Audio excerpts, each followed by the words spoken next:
नमस्कार दोस्तों, आप सबका स्वागत है। आज इस वीडियो लेक्चर में हम एक बहुत ही इम्पोर्टेंट कॉन्सेप्ट कह लें आप उसको या रूल कह लें उसको डिस्कस करेंगे। वो इसके लिए ज़रूरी है यदि हम इंग्लिश ग्रामर को लॉजिकली कॉन्सेप्चुअली समझना चाहते हैं तब। वो क्या है देखिए, adjective can act as a subject complement. Adjective subject complement की तरह भी काम कर सकती है। अब सब्जेक्ट कॉम्प्लीमेंट क्या होते हैं? सब्जेक्ट मीन्स क्या होता है? कर्ता। कॉम्प्लीमेंट मीन्स पूरक। तो सब्जेक्ट को पूरा करने वाले शब्द को हम सब्जेक्ट कॉम्प्लीमेंट कहते हैं। एक वाक्य से समझेंगे, he is a teacher. Clear? तो यहाँ देखिए, ही सब्जेक्ट है, इज मेन वर्ब है, टीचर यह ऑब्जेक्ट है नहीं।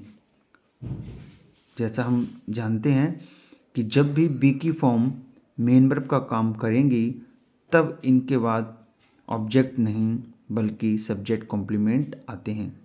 क्यों? क्योंकि आप देखिएगा, ही सब्जेक्ट है, इज मेन वर्ब है, टीचर है, ऑब्जेक्ट क्यों नहीं बन पा रहा है? क्यों? क्योंकि ही कौन है? टीचर। और टीचर कौन है? ही। तो ये वाला जो शब्द है जो किसको पूरा कर रहा है? ही को।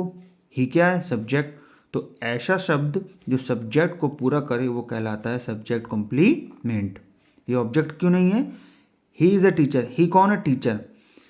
तो इसमें ऑब्जेक्ट इसलिए नहीं है क्योंकि ये जो शब्द है ये सब्जेक्ट को पूरा कर रहा है, इसमें कोई एक्शन हो ही नहीं रहा, इसलिए इसमें ऑब्जेक्ट नहीं है। सब्जेक्ट कॉम्प्लीमेंट ये इसलिए है क्योंकि ये वाला शब्द इसको पूरा कर रहा है। तो जब ये शब्द इसको पूरा कर रहा है तो इसलिए हम इसको बोल पाते हैं सब्जेक्ट कॉम्प्लीमेंट। ये बात याद रखने वाली है कि हमेशा जब बी की फॉर्म इज, एम, आर, बाज, वर, बीन मेन वर्ब का काम करेंगी तभी उनके बाद सब्जेक्ट कॉम्प्लीमेंट आएंगे, अन्यथा नहीं। तो उम्मीद करता हूँ ये क्लियर हुआ होगा आपको सब्जेक्ट कॉम्प्लीमेंट क्या होता है। अब इसमें क्या है कि एडजेक्टिव भी सब्जेक्ट कॉम्प्लीमेंट की तरह काम कर सकती हैं। वो किस तरीके से, चलिए देखते हैं। They what a big house. उन्होंने एक बड़ा घर खरीदा। क्लियर?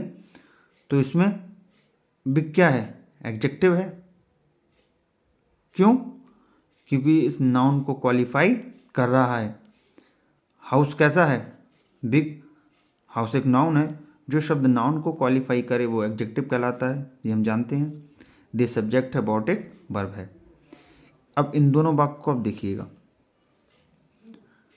हम पढ़ के आ रहे हैं कि एडजेक्टिव भी सब्जेक्ट कॉम्प्लीमेंट की तरह काम कर सकती हैं। वो किस तरीके से, देखिए।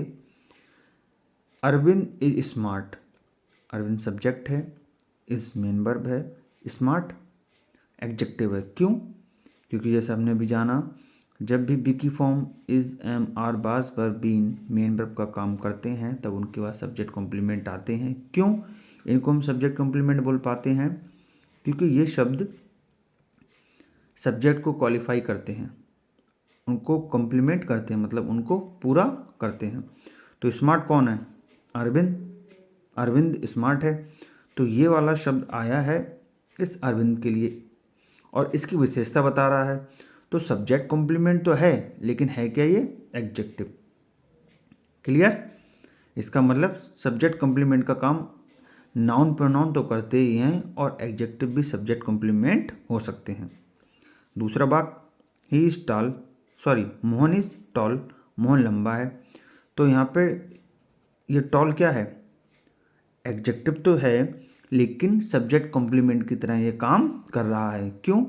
क्योंकि टॉल कौन है? मोहन। तो ये शब्द मोहन की विशेषता बता रहा है, इसलिए यहाँ पे ये सब्जेक्ट कॉम्प्लीमेंट की तरह काम कर रहा है, एडजेक्टिव। क्लियर?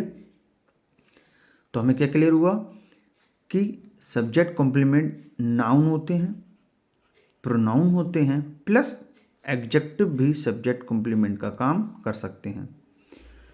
इसी कॉन्सेप्ट के साथ साथ हम एक और कॉन्सेप्ट को लेके चलेंगे, क्योंकि अगर अभी हम उसको जान लेंगे तो ज़्यादा इजी रहेगा। हमने हमेशा देखा होगा कि एडजेक्टिव हमेशा किसी नाउन या प्रोनाउन की विशेषता बताने के लिए आते हैं। इससे ये क्लियर होता है कि एडजेक्टिव कभी अकेला नहीं आएगा। क्यों? क्योंकि वो आता ही नाउन और प्रोनाउन की विशेषता बताने के लिए है। तो हमने हमेशा ये पढ़ा है कि एडजेक्टिव जो होता है वो नाउन और प्रोनाउन की विशेषता बताता है, वो शब्द एडजेक्टिव कहलाता है। इससे हमें यह तो कन्फर्म है कि कभी भी एडजेक्टिव अकेला नहीं आएगा। लेकिन यहाँ देखिए, अरविंद इज स्मार्ट। स्मार्ट कौन है? अरविंद। तो यहाँ पे जो स्मार्ट एडजेक्टिव है ये तो अकेला आ गया। मोहन इज टाल, यहाँ जो टाल एडजेक्टिव है अकेला आ गया। और अभी तो हमने पढ़ा कि एडजेक्टिव जो नॉन प्रोनाउन की विशेषता बताने के लिए आते हैं कभी अकेले नहीं आ सकते, यहाँ तो आ पा रहे हैं। तो एक ये रूल है कि नाउन प्रोनाउन की विशेषता बताने वाले शब्द एडजेक्टिव कभी अकेले नहीं आते, लेकिन जब बी की फॉर्म इज, एम, आर, बाज पर मेन वर्ब बनते हैं तब उनके बाद एडजेक्टिव अकेले आ सकते हैं। ऐसा रूल क्यों बन पाया? क्योंकि ये आप देखें, ये स्मार्ट किसके लिए आया है? अरविंद के लिए। तो अरविंद कौन है? नाउन। तो ये अकेले नहीं है, ये लग रहा है हमें देखने में अकेले, लेकिन ये स्मार्ट किसके लिए आया? अरविंद के लिए। नाउन को ये क्वालिफाई कर रहा है ये एडजेक्टिव, लेकिन काम कर रहा है सब्जेक्ट कॉम्प्लीमेंट का। इस कंडीशन में यहाँ अकेले आ पाता है एडजेक्टिव। इसी तरीके से टॉल कौन है? मोहन। तो ये किसको क्वालिफाई कर रहा है? मोहन को। बस इसके पास में नहीं है नाउन। इसी वजह से रूल बन गया कि कभी भी एडजेक्टिव अकेले नहीं आते, आएंगे तो जब बी की फॉर्म मेन वर्ब का काम कर रहे हों। जब ये मेन वर्ब बनती हैं तब ये इसको क्वालिफाई कर रहा होता है, इस वजह से ये अकेला आ पाता है। क्लियर?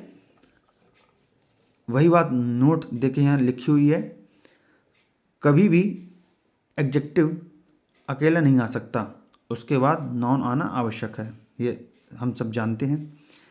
जैसा कि ऊपर वाले वाक्य में टाल जो एडजेक्टिव है अकेली लिखी है, ऐसा इसलिए हो पा रहा है क्योंकि टाल यहाँ पर मोहन को क्वालिफाई कर रहा है या उसकी विशेषता बता रहा है। एडजेक्टिव को नाउन प्रोनाउन की आवश्यकता होती है, तो मोहन नाउन है, इस वजह से वहाँ पर टॉल अकेला आ पा रहा है। मतलब जब बी की फॉर्म इज, एम, आर, बाज बर मेन वर्ब का काम करती हैं तो उनके बाद अकेली एडजेक्टिव आ सकती हैं, क्योंकि वो एडजेक्टिव अपने सब्जेक्ट के बारे में आई होती हैं, इसी वजह से वो अकेली आ पाती हैं। तो उम्मीद करता हूँ इस वीडियो में आपने एक दो छोटी छोटी कॉन्सेप्ट को समझा होगा। अगर ये आप कॉन्सेप्ट क्लियर कर पाए हैं तो ज़रूर कमेंट करें। कोई सजेशन हो तो अवश्य दें। धन्यवाद।